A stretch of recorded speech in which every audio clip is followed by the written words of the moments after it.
So it's 2024, and at this point, we are all familiar with the new cameras. But today's video is a little bit different. What if I told you, for a lot of my video productions, I'm still using a Lumix GH5, and even in most of my shoots, the Lumix GH4. Now, in most people's eyes, these are absolute ancient cameras, but in today's video, I'm gonna give you a little bit of a behind the scenes look into still using the GH5, the GH4, paired up with the Lumix S5IIx.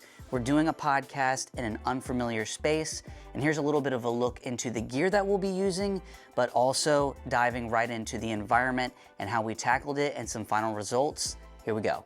All right, so when we move to the Lumix S5IIx, pretty much it's decked out. We've got V-mount, we've got a monitor, we've got audio, we're ready to roll. And then as we kind of make our way to the GH5, Old Faithful, same similar setup.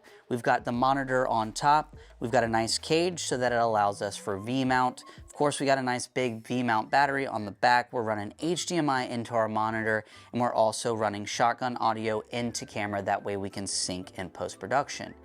And then when we make our way to the Lumix GH4, which is absolutely a legendary camera, crazy that I'm still using it today, we've got it paired up with the Meki 12mm T2.2. And then on top of that, we've got that Shinobi monitor as an option just so we can make sure we're getting focus nice and tight. Now on top of that, one thing that I've kind of found with all these different cameras is as long as you can get your white balance right and you can get the color profiles pretty similar, I find in post-production, they match up pretty well. But enough about gear, let's talk about this environment and how we're gonna tackle it for today's shoot. And at this point, let's take a look at the room. Not the most flattering. We have a little bit of space, but we've got blank walls, 2 desks, a TV monitor, and really what we just have to decide here is how are we going to go ahead and frame up our shots? And I spent a little bit of time and then started moving some of the tables and kind of items around in the room, and then simultaneously brought in some of the gear. Now, whether it was the tripods or the lights, really it just took a little bit of time of setting up, getting to know the room and the environment. Now, we also had those microphones, which are really going to come in handy for this podcast environment. And once those were set up and cameras were built, it then started working and shifting towards moving things around in the environment, getting our actual graphic up on the TV, and also getting our RGB lights placed, which kind of, I would say, brought each corner of the space or shot to life. Because we were shooting on those blank walls, being able to splash a little bit of colored light and also having the plants behind us at least just add some colors, some depth, and some different options for the viewer that really just aren't so plain. And then of course we made our way around from our A camera being the Lumix S5IIx, making sure that our talent was going to be at least looking good on camera, making our way to our wide shot, making sure we weren't getting too many reflections and that everything was in focus, and then obviously making our way to our B camera, our final camera, the GH5, which was going to be on myself during the actual podcast. Having the GH5 and having the Lumix S5IIx plus the GH4 is a nice little treat, because one thing I will say is on top of having the light, the small rig, I want to say 120B, being able to light this situation, it was also nice that all these cameras, for the most part, we didn't have to bump the ISO up over, I want to say like 640. Reason being is a lot of that is going to do with native for the S5X, and then also the GH4 and the GH5, the lower ISOs go. I just feel like you're going to get a better image.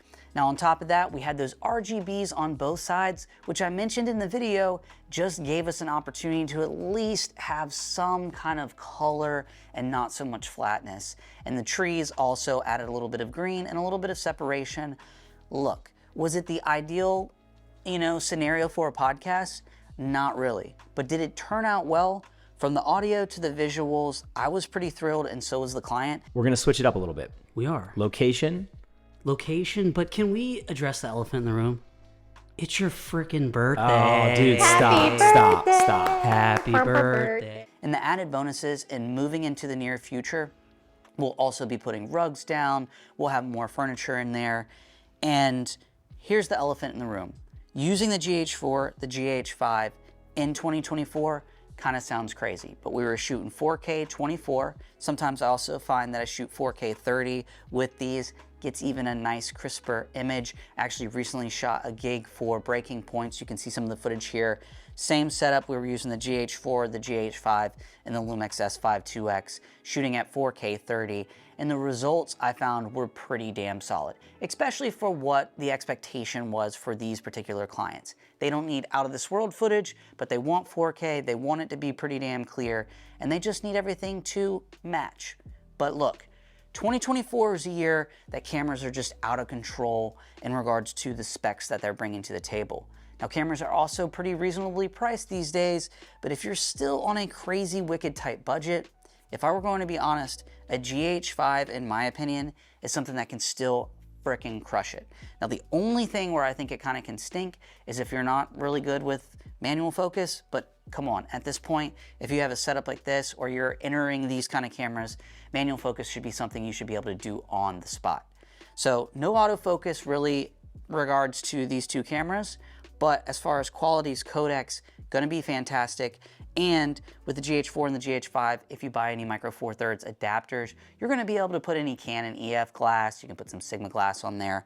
But I do find with this particular lens, the 25 f1.7, it looks damn good and matches the Lumix S5IIx pretty well. So my conclusion, don't be scared to be using old cameras in 2024.